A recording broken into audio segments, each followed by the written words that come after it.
বাইকের ভাইজারের ভেতর সাপ ঢুকে গেল। তো বন্ধুরা দেখতেই পাচ্ছ এখানে অনেক লোক এখানে দাঁড়িয়ে আছে। তো চলো তোমরা ভিডিওটা একটা লাইক একটা সাবস্ক্রাইব করে দাও, তোমাদের প্রথম থেকে বলছি।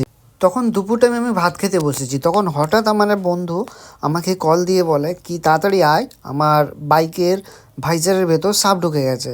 তো আমি এখান থেকে এই স্ক্রু ড্রাইভারটা নিয়ে গাড়ির চাবিটা নিয়ে আমি সঙ্গে সঙ্গে বাইক নিয়ে বেরিয়ে পড়ি। আর বন্ধুরা ওখানে গিয়ে আমি যে জিনিসটা দেখি তোমরা দেখো, দেখলে ভাবতেও পারবে না। তো চলো আমরা যাই। তো রাস্তায় আস্তে আস্তে এখানে দেখি সামনে, ঠিক আছে, অনেকেই লোক দাঁড়িয়েছে, অনেকটা ভিড় হয়ে গেছে। তো বুঝতেই পারছো, তো বাইক চালাচ্ছিল, বাইকের সামনের দিক থেকে বেরিয়েছে। সবাই এটাই বলছে যে ও এত সাহস করে কি করে বাইকটা ধরে রেখেছিল, অনেকে হলো ফেলে দিত। তো এইদিকে জঙ্গলের দিকে বেরিয়ে চলে গেছে। আমি অনেকটা দূর থেকে আসছিলাম, তো ততক্ষণে রাস্তার লোকেরা দেখে, ঠিক আছে, ওকে একটু হেল্প করেছে আর সাপটাকে গাড়ি থেকে বের করে নিয়েছে।